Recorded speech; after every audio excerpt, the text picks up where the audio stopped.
আমাদের প্রত্যেক দিনের সংসারের কাজগুলোকে যদি আমরা একটু বুদ্ধি খাটিয়ে করি তাহলে কিন্তু সংসারের কাজগুলো আমাদের একেবারে সহজ হয়ে যাবে। আর এই বুদ্ধি খাটিয়ে কাজ করলে আমাদের কিন্তু সংসারের খরচাটাও আমরা কমিয়ে ফেলতে পারবো। ছোট ছোট টিপস তাহলে আজকে আমি তোমাদের সঙ্গে শেয়ার করছি, যে টিপসগুলি আমাদের প্রত্যেক দিনের কাজকে সহজ করে দেবে। এই টিপসগুলি তাহলে চলো আমরা দেখে নিই।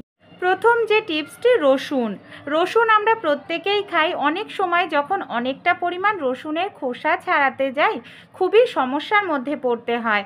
দেখা যায় নখ দিয়ে ছাড়াতে লাগে, আর নখ দিয়ে ছাড়ালে নখটাও ব্যথা হয়ে যায়। অনেক সময় নখ থেকে বাজে রসুনের দুর্গন্ধও বের হয়। তাই নখ ব্যবহার করা ছাড়াই আমরা কিভাবে খুব সহজেই রসুনের খোসা ছাড়িয়ে নিতে পারবো, আমি দুটো টিপস শেয়ার করব। একটি টিপস হলো, এখানে একটি বাটি নিয়ে নিয়েছি। বাটির মধ্যে আমি নিয়ে নেব কিছুটা ঠান্ডা জল।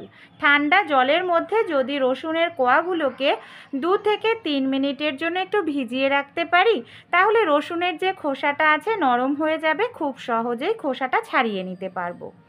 তাছাড়া আমি এখানে নিয়ে নিয়েছি একটি সেফটি পিন। সেফটি পিনের সাহায্যে এইভাবে রসুনের কোয়ার যে মুখটা আছে না, এইভাবে ভেতরে ঢুকে একটু যদি চাপ দিয়ে আলগা করে নিই তাহলেও কিন্তু দেখুন কত সহজেই রসুনের খোসাটা আমরা ছাড়িয়ে নিতে পারছি। এই পদ্ধতিতেও যদি আমরা রসুন ছাড়াই কোনো রকম নখের ব্যবহার করতে লাগবে না, আর নখও আমাদের ব্যথা করবে না। কত সহজেই আমরা এই পদ্ধতিতে রসুনগুলো ছাড়িয়ে নিচ্ছি। চলুন তাহলে দ্বিতীয় পদ্ধতিটা দেখে নিই। আর যে রসুনের খোসাগুলো দেখুন আমি রসুনগুলোকে ভিজিয়ে রেখেছিলাম 5 মিনিটের জন্য, এই রসুনটাও কিন্তু খোসাটা একেবারে ভিজে নরম হয়ে গেছে। আপনারা নর্মালভাবে একটু হালকা চাপ দিলেও খুলে যায়, আর যদি চান নর্মালভাবে কোনো রকম হাতের আঙ্গুল ব্যবহার করা ছাড়াই খুলবেন তাহলে একই পদ্ধতি সামান্য একটুখানি সেফটি পিনের সাহায্যে এইভাবে আলগা করলেই রসুনের খোসা দেখবেন আপনা আপনি উঠে আসছে। তাহলে টিপসটি যদি ভালো লেগে থাকে ব্যবহার করে দেখবেন, আশা করছি উপকার পাবেন। চলুন তাহলে পরের টিপসটি দেখে নিই। যে টিপসটি আমি শেয়ার করছি আঠা নিয়ে। আমাদের বাড়িতে যে এই ধরনের আঠাগুলো থাকে না, আমরা বইপত্রে নানা কাজে ব্যবহার করি, আঠাগুলোর যে ঢাকনাটা মুটকিটা থাকে অনেক সময় হারিয়ে যায়। আর মুটকিটা হারিয়ে গেলে কিন্তু এই ধরনের আঠাটা রেখে দিলে এইভাবে শুকিয়ে যায়, আমরা ব্যবহার করতে পারি না, টাকাটাই পুরো আমাদের নষ্ট হয়, জলে চলে যায়। তাই কিভাবে আঠাটাকে আমরা এয়ারটাইট করে রাখতে পারবো যাতে আঠাটা শুকিয়ে না যায়, আমাদের টাকাটা নষ্ট না হয়, এর জন্য আমি নিয়ে নিচ্ছি একটি বেলুন। বেলুনের সাহায্যেই কিন্তু খুব সহজে এই কাজটি আমরা করে নিতে পারি। দেখুন ছোট্ট একটি বেলুন, এইভাবে আমি যে আঠার বোতল আছে বোতলের মধ্যে পরিয়ে নিচ্ছি। এইভাবে যদি বেলুনটাকে আমরা পরিয়ে রেখে দিই আঠার শিশিটাকে, তাহলে কিন্তু আঠাটার মধ্যে কোনো রকম হাওয়া বাতাস ঢুকতে পারবে না, একেবারে এয়ারটাইট হয়ে থাকবে। আঠাটাও আমাদের শুকাবে না, যখন প্রয়োজন তখন আমরা বেলুনটাকে খুলে আবার আঠাটাকে ব্যবহার করতে পারবো। তাহলে এই টিপসটি যদি উপকারে আসে একটি লাইক করবেন। চলুন তাহলে পরের টিপসটি আমরা দেখে নিই। পরের যে টিপসটি শেয়ার করছি, সূচে সুতো পরাতে আমাদের কম বেশি প্রত্যেকেরই অসুবিধার মধ্যে পড়তে হয়, আর যদি বয়স্করা বাড়িতে কেউ হয় তাদের তো এই সমস্যাটা বেশি দেখা দেয়। তাহলে খুব অল্প সময়ের মধ্যেই আমাদের কোনো রকম অসুবিধা ছাড়াই কিভাবে সূচে সুতো পরিয়ে নিতে পারবো। এখানে দেখুন আমি নিয়ে নিচ্ছি একটু টুথপেস্ট, যে কোনো টুথপেস্ট নিতে পারেন। সুতোর মাথায় সামান্য কয়েক ফোঁটা, এক ছিটে ফোঁটা টুথপেস্ট যদি সুতোতে এইভাবে একটু লাগিয়ে কয়েক সেকেন্ড রেখে দেন, দেখবেন সুতোটার মাথাটা শক্ত হয়ে গেছে। শক্ত হয়ে যাওয়ার কারণে যেটা হবে, সুতোটা যখন আমরা সূচে পরাতে যাব তখন কিন্তু সুতোর মাথাটা বারবার নড়াচড়া করবে না। এর ফলে আমরা কিন্তু সেকেন্ডের মধ্যে ছোট্ট সূচে সুতো পরিয়ে নিতে পারবো। বয়স্করা যারা আছেন ব্যবহার করে দেখবেন, টিপসটি আপনাদের কাজে আসবে। চলেন তাহলে পরবর্তী টিপসটি দেখে নিই। পরের যে টিপসটি আমি শেয়ার করছি, আমাদের বাড়িতে অনেক টুকরো সাবান থাকে, যে সাবানগুলো ব্যবহার করতে করতে ছোটো হয়ে যায় আমরা ফেলে দিই, কিন্তু এই ছোট্ট টুকরো সাবানই আমাদের প্রত্যেক দিনের অনেক মুশকিল কাজ সহজ করে দিতে পারে। একটি পুরনো গ্রেটার নিয়েছি, গ্রেটার দিয়ে আমি সাবানটাকে সবার প্রথমে গ্রেট করে নিচ্ছি। আপনারা যে কোনো নর্মাল সাবানও গ্রেট করে নিতে পারেন।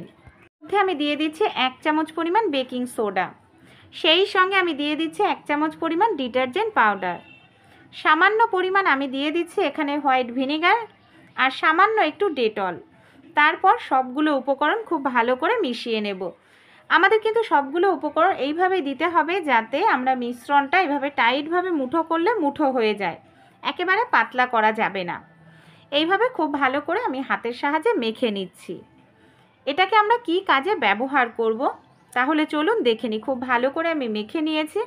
এবার আমি নিয়ে নেব আমাদের বাড়িতে যে জলের বোতল, কোল্ড ড্রিঙ্কসের বোতল থাকে, সেই বোতলের ঢাকনা। এখানে আমি আগেও ইউজ করেছি এই ঢাকনাটাতে দাগটা লেগে রয়েছে। এই ঢাকনার মধ্যে এইভাবে দেখুন আমি দিয়ে দিচ্ছি। এতে কি হবে, পরিমাণটাও সমান হবে আর ঢাকনার মধ্যে দিলে সুন্দর একটি ডিজাইনও তৈরি হয়ে যাবে। এইভাবে আমি দুটো তৈরি করছি। আপনারা বেশি পরিমাণে তৈরি করে রোদ্রে শুকিয়েও রেখে দিতে পারেন। এগুলো আমরা কি কাজে ব্যবহার করব চলুন তাহলে দেখে নিই। এখানে দেখুন আমি কিন্তু দুটো রেডি করে নিয়েছি। এটাকে কিভাবে ব্যবহার করব। একটি পলিথিন নিয়ে নিয়েছি, পলিথিনের মধ্যে এইভাবে ঢুকিয়ে নেব।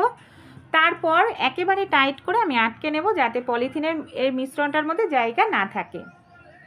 একটি রাবার ব্যান্ড দিয়ে দেবো। রাবার ব্যান্ড দিয়ে খুব টাইটভাবে আমি এটাকে আটকে নিচ্ছি। এবার আমাদের এখানে কিছু ছিদ্র করে নিতে হবে। আমি একটি সেফটি পিন নিয়েছি। সেফটি পিনের সাহায্যে আমি এখানে 5-6টা মতো ছিদ্র করে নিলাম। এটা রেডি হয়ে গেছে। চলুন দেখে নিই কী কাজে ব্যবহার করি। আমাদের বাড়িতে টয়লেটের যে পায়খানার অংশটা থাকে, আমরা প্রত্যেকে চাই যাতে পরিষ্কার পরিচ্ছন্ন জীবাণুমুক্ত থাকুক। কারণ রোজ রোজ কারো পক্ষেই পায়খানা পরিষ্কার করা সম্ভব হয়ে ওঠে না আমাদের মহিলাদের। আর এটা একদিন দুদিন পরেই পরিষ্কার করার পরেই দেখা যায় গন্ধ হয়ে যায়, বাজে নোংরা হয়ে যায়। তাই কিভাবে এটাকে পরিষ্কার রাখতে পারবো কোনো রকম হাত লাগানো ছাড়াই? এটাকে আমাদের করতে হবে কি, যেটা মিশ্রণটা আমরা তৈরি করে নিয়েছিলাম, এই পায়খানার যে ফ্ল্যাশ বক্স রয়েছে বা কোমোট ব্যবহার করলে কোমোটোর যে ফ্ল্যাশ বক্স থাকে, ফ্ল্যাশ বক্সের মধ্যে এই যে পলিথিনের মিশ্রণটা এইভাবে আমরা ভেতরে ঢুকিয়ে দেব। প্লাস্টিকের কিছুটা অংশ বাইরে রেখে দেব যাতে এটা পুরো জলের মধ্যে না ঢুকে যায়। দেখুন ঠিক এইভাবে আমাদের রাখতে হবে। তারপর যখনই আমরা পায়খানাটা ব্যবহার করব, ফ্ল্যাশ করব জলের সঙ্গে কিন্তু এই যে মিশ্রণটা দিয়েছি না, এই মিশ্রণটা জলের সঙ্গে গুলে থাকবে কিছু কিছু। একসঙ্গে কিন্তু পুরোটা গুলে যাবে না। আপনারা ভাবতে পারেন পুরোটা গুলে যাবে, পুরোটা কিন্তু গুলবে না। পর আমরা যখনই পায়খানাটা ইউজ করব, ফ্ল্যাশ করলে সেই মিশ্রণটা আসবে জলের সঙ্গে, এমনকি আমাদের পায়খানাটা পরিষ্কার পরিচ্ছন্ন, জীবাণুমুক্ত, দুর্গন্ধ মুক্ত থাকবে।